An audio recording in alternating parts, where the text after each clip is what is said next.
The morning after the drunken confession, I woke up with a crick in my neck, a heavy weight on my chest, and the most terrifying thought of my life echoing in my skull.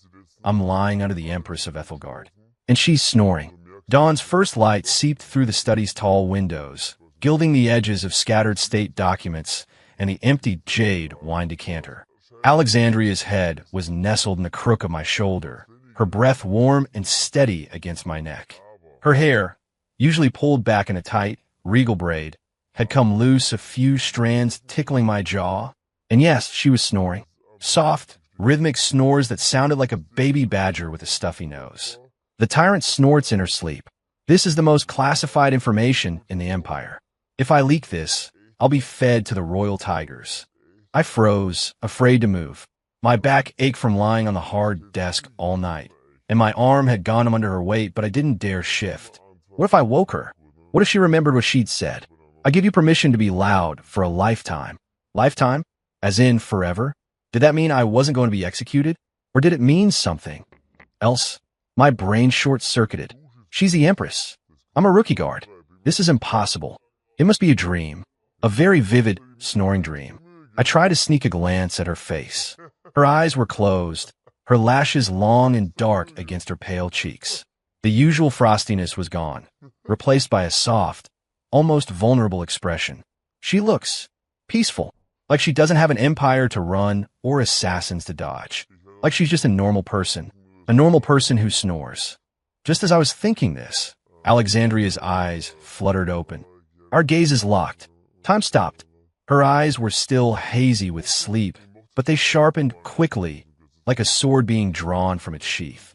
She stared at me for a long, agonizing 10 seconds, and I could practically hear the gears turning in her head. Is she going to yell? Is she going to order the guards? Is she going to pretend last night never happened?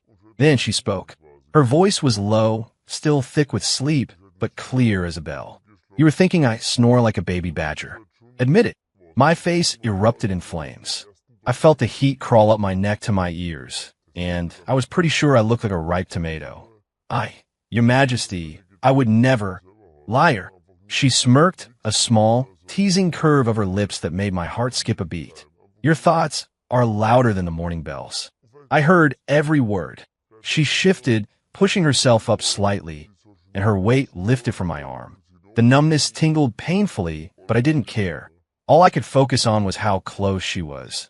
So close I could smell the jasmine in her hair and the faint scent of whiskey on her breath. Jasmine. So that's what Empress scent is. Not dragon's blood or fear. Jasmine. Your Majesty, I stammered. I'm so sorry. I shouldn't have. Shouldn't have what? She leaned in, her face inches from mine. Her eyes glinted with amusement. Shouldn't have let me pass out on top of you? Or shouldn't have thought my snoring is cute? Cute? She thought I thought her snoring was cute? I didn't think it was cute. But I can't say that. I floundered, my brain turning to mush. I didn't want to disturb you. You were tired. From the war, and the canal, and the spies. And she cut me off with a soft laugh. It was the same laugh from the night before. Clear, bright, like shattering crystal. Relax, Ethan. I'm not going to execute you. Yet. She pushed herself fully off me, standing up and brushing the wrinkles from her imperial robes. The moment of softness was gone, replaced by the familiar, regal poise of the Empress. But her eyes still held that glint of amusement. Though I would appreciate it if you didn't tell anyone about the snoring. It would ruin my reputation as a fearsome tyrant. I won't. Your Majesty, I swear. I'll take it to my grave. I scrambled to my feet, nearly tripping over the scattered documents. My uniform was wrinkled and covered in ink smudges, and my hair was a mess. I probably looked like a deranged street urchin, not a member of the Empress's personal guard. She'd seen me in my worst. Lying under her, covered in ink, panicking like an idiot. This is the lowest point of my career. And yet, she's smiling. Just then, the study door creaked open. 2 handmaids stepped inside, carrying a basin of water and a fresh change of clothes. They froze when they saw me, disheveled, standing inches from the Empress, who was still in her night robes. Their eyes widened, and their mouths dropped open. Oh no, they're going to think I attacked her, or that we did something else. The gossip will spread faster than wildfire. By noon, Everyone will think I'm a seducer of monarchs. I'll be drawn and quartered by rumors before the actual execution. My inner monologue spiraled into a panic. What do I say? Do I bow? Do I run? Do I pretend I'm invisible? Alexandria didn't miss a beat. Her voice turned cold and authoritative. The voice of the tyrant everyone feared. Out. Now. The handmaids jumped, quickly setting down the basin and closed before scurrying out of the room, their heads bowed. The door slammed shut behind them. Alexandria turned to me, and the coldness melted into a smirk. Military strategy meeting, she said. That's what they'll think. You were helping me plan the defense of the capital. Nothing more. Military strategy? I repeated, dumbfounded. But we were. Sleeping. Details. She waved a dismissive hand. Now, go clean yourself up. You look like you fought at Inkwell and lost. We have a court session in an hour, and I don't want my military advisor looking like a mess. I blinked. Military advisor? Temporarily. She picked up a stray document and flipped through it. Until I decide what to do with you. Now go. And Ethan, I paused at the door. Mom, stop thinking about baby badgers. It's distracting. She didn't look up, but I could hear the smile in her voice. I stumbled out of the study, my heart still pounding. Military advisor. She's making me a military advisor. Because she can hear my thoughts. Because she likes my thoughts. I leaned against the wall, taking a deep breath. The cool stone helped calm my racing heart. Serving a ruler is like living with a tiger. But this tiger likes to snore and doodle turtles and let me lie under her. This is the weirdest job in the world, and I think I'm okay with that. An hour later, I stood in the grand chamber, wearing a clean uniform, thank the gods, and trying to look like a competent military advisor. Spoiler, I wasn't fooling anyone, especially not the ministers, who were staring at me like I'd grown a second head. The court was buzzing with rumors. I could hear snippets of conversation as I stood beside Alexandria's throne, closer than usual, per her order. Did you hear? The Empress kept him in her study all night. He's not just a guard anymore. He's her confidant. The royal astronomer says he's a heavenly envoy, sent to end the drought and tame the tyrant. Heavenly envoy? I can't even tie my boots without help. If I'm an envoy, then the gods have a weird sense of humor. The royal astronomer, still looking like a walking skeleton, his forehead bandaged from the canal dig, stepped forward, bowing deeply. Your Majesty, the heavens have smiled upon us. The drought is ending, the Iron Horde is defeated, and you have found a worthy advisor in Sir Ethan. He turned to me, his eyes glowing with reverence. Sir Ethan, your wisdom is a gift from the gods. We are blessed to have you. Sir Ethan, I'm not a knight. I'm a rookie guard who face-planted in front of the Empress. My inner monologue screamed, but I kept my face neutral. Thank you, Your Excellency. I am merely doing my duty. Duty? The royal astronomer clasped his hands. A duty that has saved the Empire. Tell us, Sir Ethan, what divine insight will you share with us next? What does the heavens whisper in your ear? The heavens are whispering that you're crazy, and that I need a nap. I wanted to say it out loud, but I bit my tongue. Instead, I said, I believe the most important thing is to continue supporting the canal project, Your Excellency, and to make sure the granaries are well guarded. The royal astronomer nodded vigorously, as if I'd just revealed the secrets of the universe. Wise words, divine wisdom. We must do as Sir Ethan says. The other ministers echoed his agreement, bowing to me like I was a royal. This is surreal. Yesterday, they were ignoring me. Today, they're bowing to me. All because the Empress can hear my thoughts. I'm gonna get a big head. A very big, very dead head if I'm not careful. Alexandria watched the scene with an amused twinkle in her eye. She leaned over slightly, her voice a whisper only I could hear. Enjoy the adoration. It won't last. Especially when they find out you think the royal astronomer is a crazy old fool. I stiffened. Your Majesty, I didn't. You did. She smirked. And you're right. Now, pay attention. The next item on the agenda is the Solis delegation. They're returning. Solis, I repeated, my mind racing. The kingdom that sent the spy with a pretty face and the curled pinky. The one she executed for being ugly. Are they here for revenge? Or another stupid gift? Just then, the chamber doors swung open. Prince Darius of Solis entered, flanked by his advisors. He looked nervous, his hands clasped tightly in front of him. Behind him, a group of servants carried several chests, presumably more gifts. Please don't let it be another spy, or another pretty boy, or another anything that requires the Empress to execute someone for being ugly. I can't handle the drama. Prince Darius bowed deeply. Your Majesty of Ethelgard, I come bearing gifts of peace, to apologize for the misunderstanding with Mr. Valerius. He was a rogue agent, not a representative of our kingdom. Rogue agent? Sure. And I'm a heavenly envoy. I rolled my eyes internally. Alexandria leaned back in her throne, her expression cold.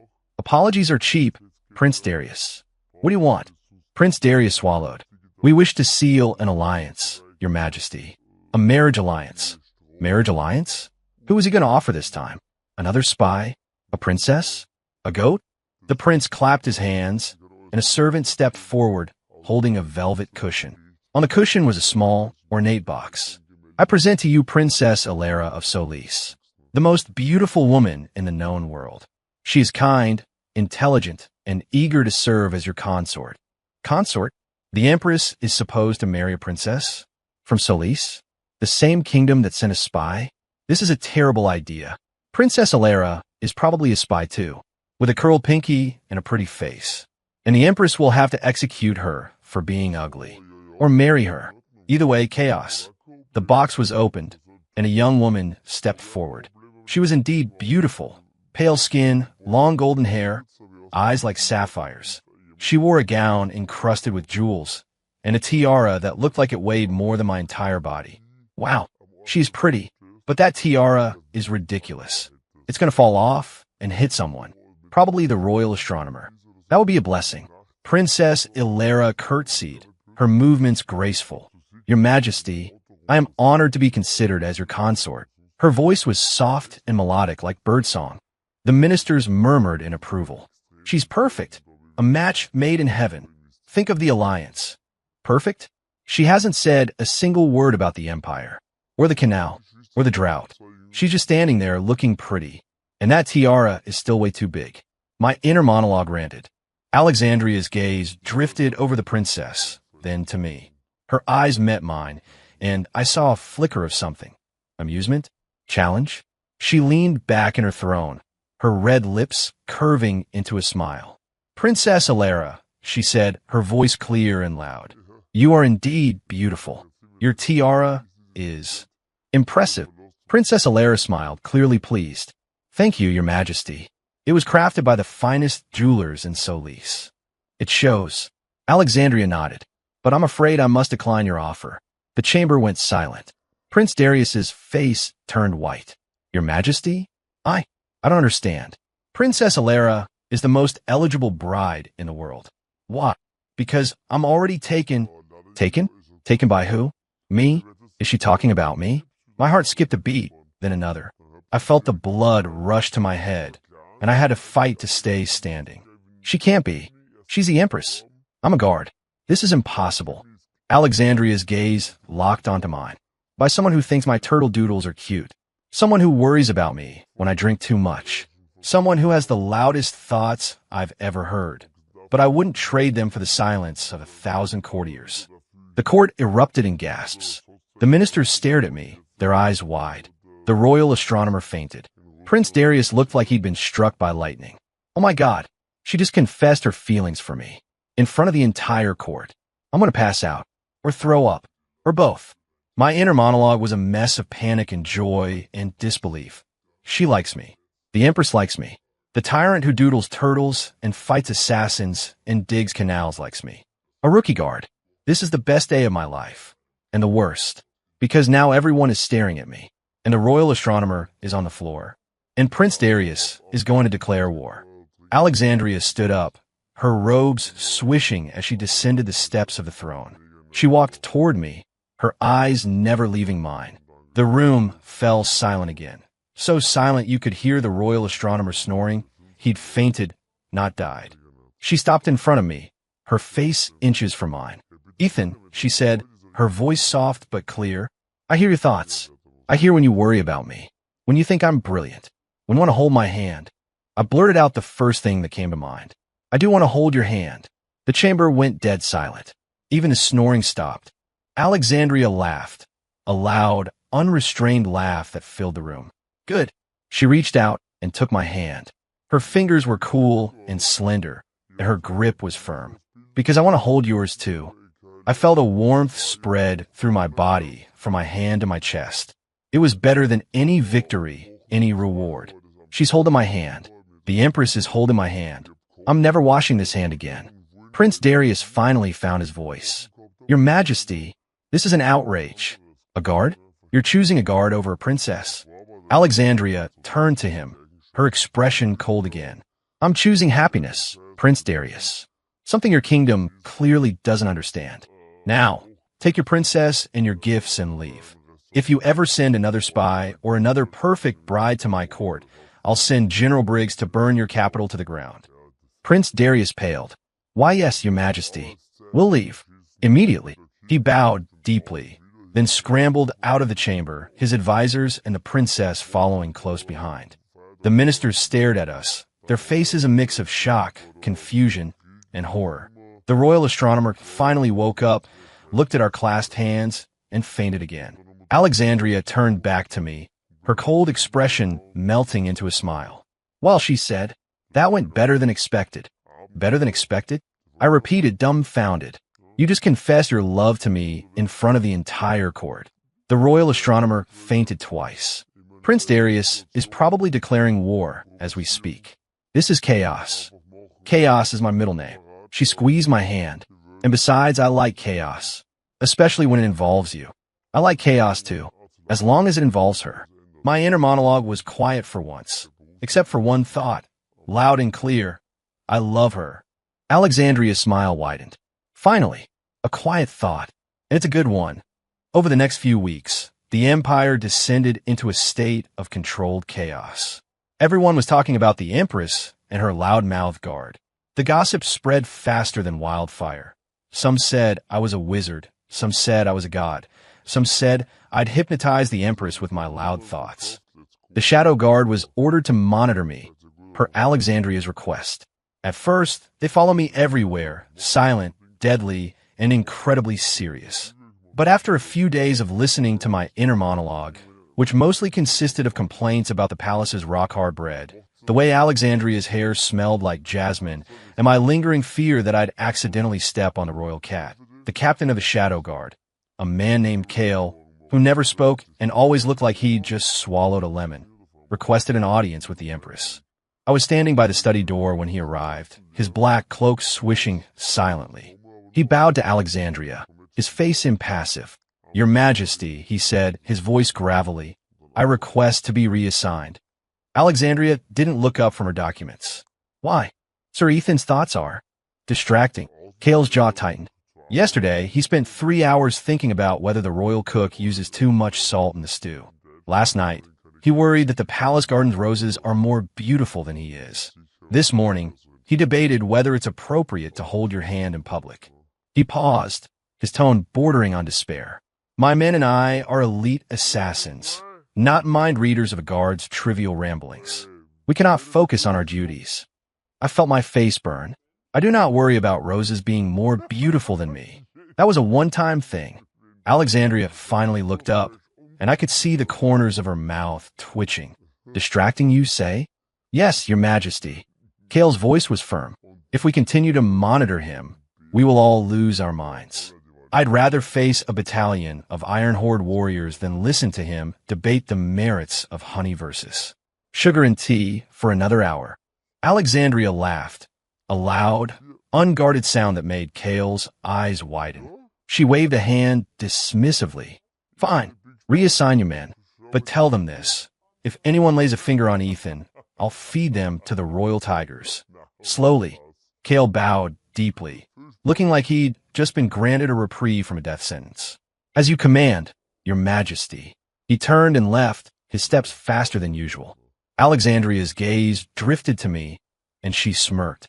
Honey versus sugar and tea? Really, Ethan? I crossed my arms, pretending to be indignant. It's a valid debate. Your tea is always too bitter. A little honey would go a long way. She stood up and walked over to me, her robe swishing. She leaned in, her breath warm against my ear. Then make me tea tomorrow. with honey. And don't think about how my hair smells like jasmine while you do it. It's distracting. I felt my heart skip a beat. Yes, Your Majesty. Good. She pulled back, her eyes glinting. Now, let's talk about the Iron Horde. They're planning something stupid. I raised an eyebrow. How do you know?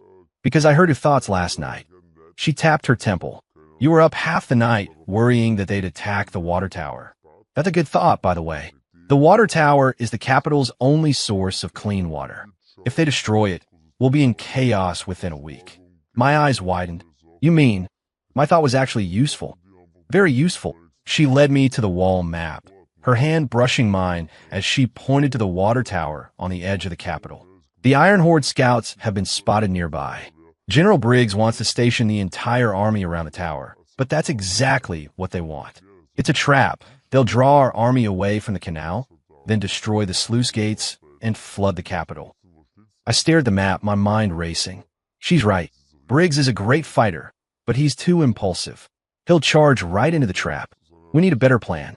My inner monologue was loud, and I could see Alexandria's lips curving as she listened. Go on, she said. I am listening. I took a deep breath, my thoughts crystallizing. We don't need to station the army around the tower. We need to use the canal.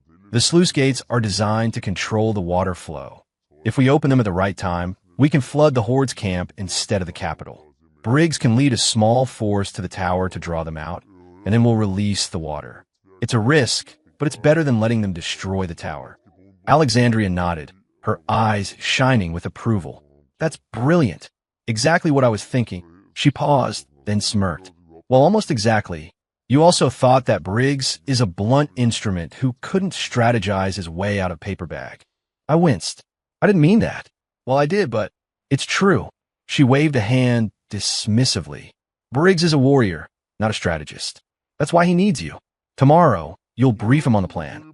And if he argues, tell him it's my order. And that if he doesn't listen, I'll make him dig the rest of the canal by himself. I grinned. Yes, Your Majesty. The next day, I stood in the war room, facing General Briggs, a mountain of man with a bushy beard and a temper to match.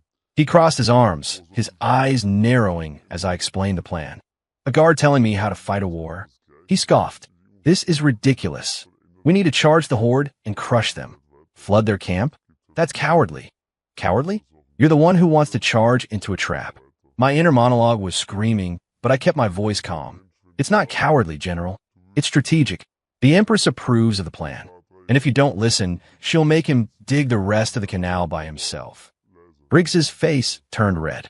He opened his mouth to argue, then closed it. He knew better than to defy Alexandria's orders. Fine, he grumbled. But if this fails, I'm blaming you. I smiled. If it fails, we'll both be digging the canal. Together. The plan worked even better than we'd hoped.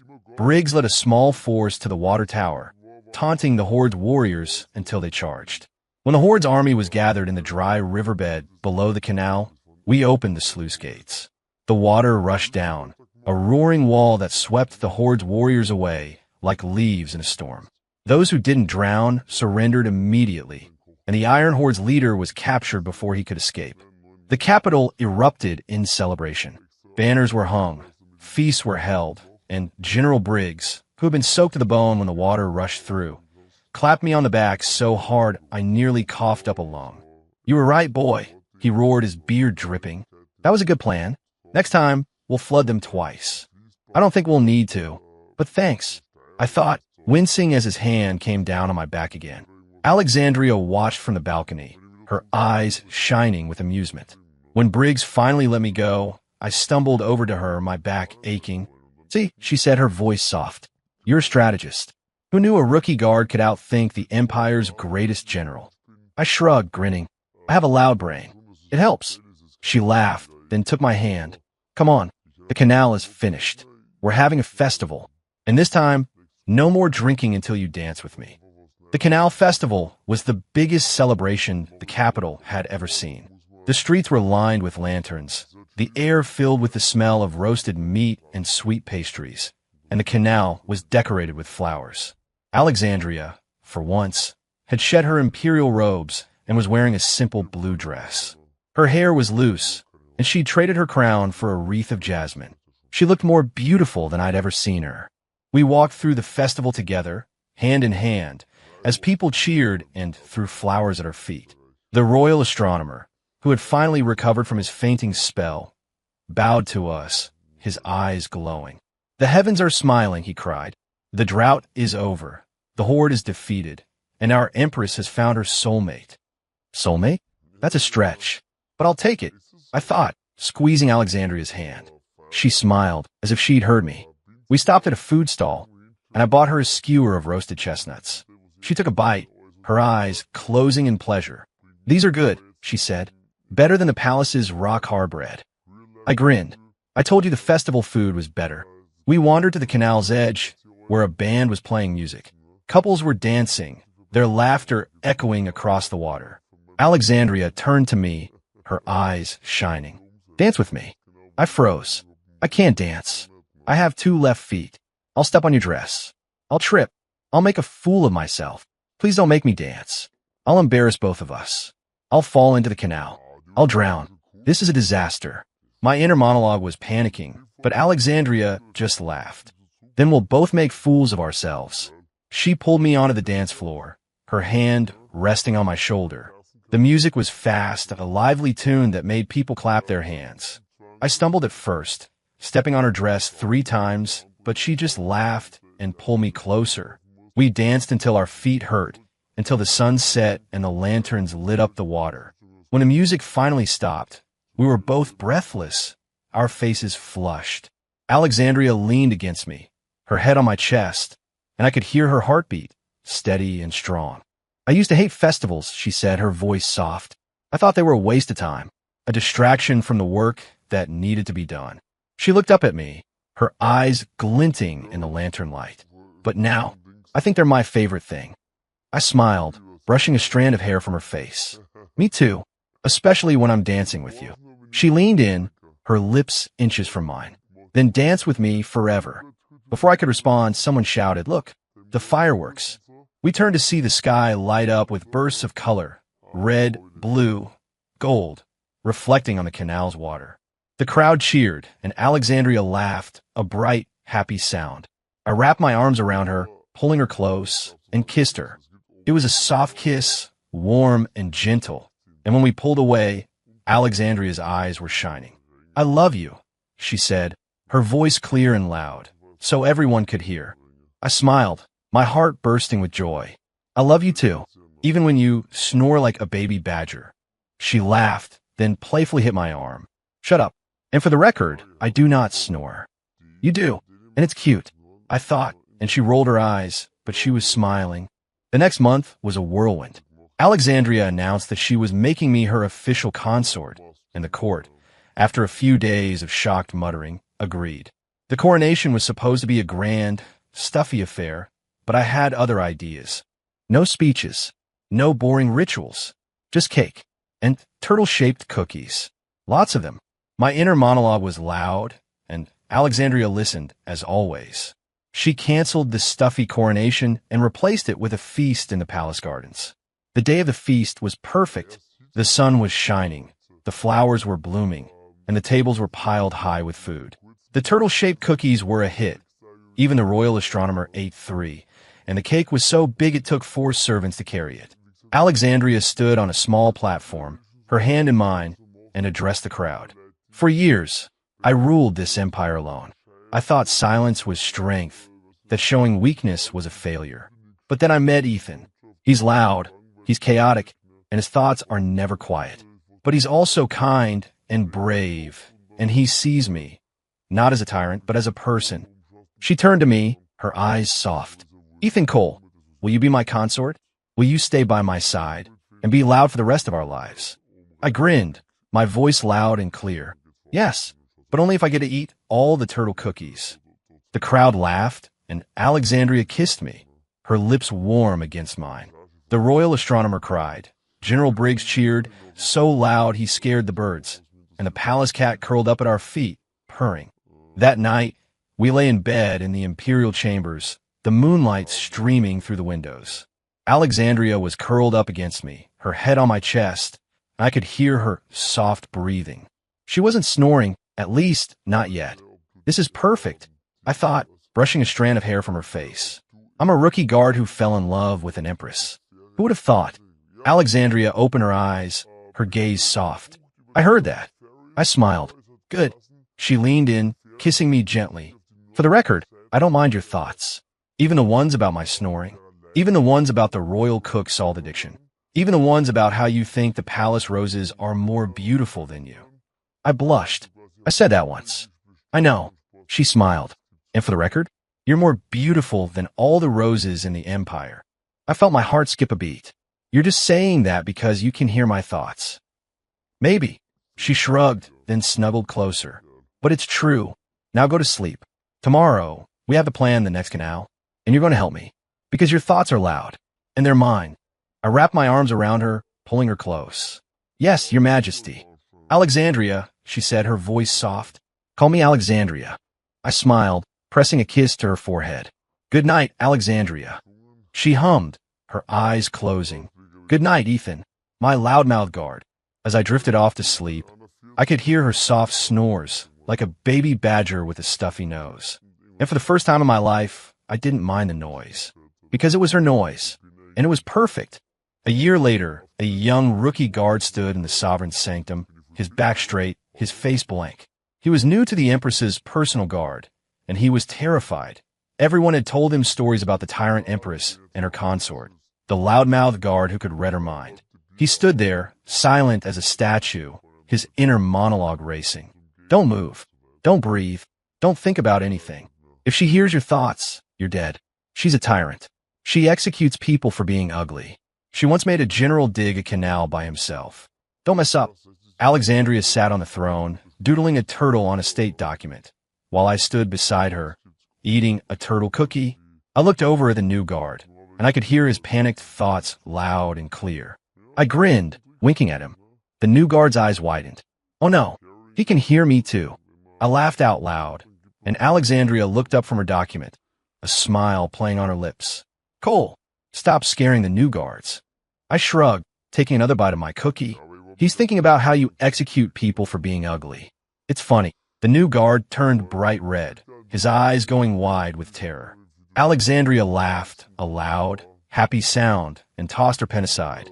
Relax, rookie. We don't execute people for being ugly anymore. Only for being spies. And for being bad at digging canals. She stood up, walking over to the new guard, and clapped him on the shoulder. Welcome to the team. And for the record, your thoughts are loud. But don't worry, we like loud here. The new guard stared at her, dumbfounded. And as I watched him, I thought back to the day I first stood in this sanctum, terrified out of my mind, thinking about how the Empress doodled turtles on state documents. Serving a ruler is like living with a tiger. I thought, grinning as Alexandria turned to me, her eyes shining. But this tiger is mine, and she snores like a baby badger, and I wouldn't have it any other way. Alexandria heard my thought, and she smiled. Shut up and eat your cookie, Cole. I grinned, taking another bite. Yes, Alexandria.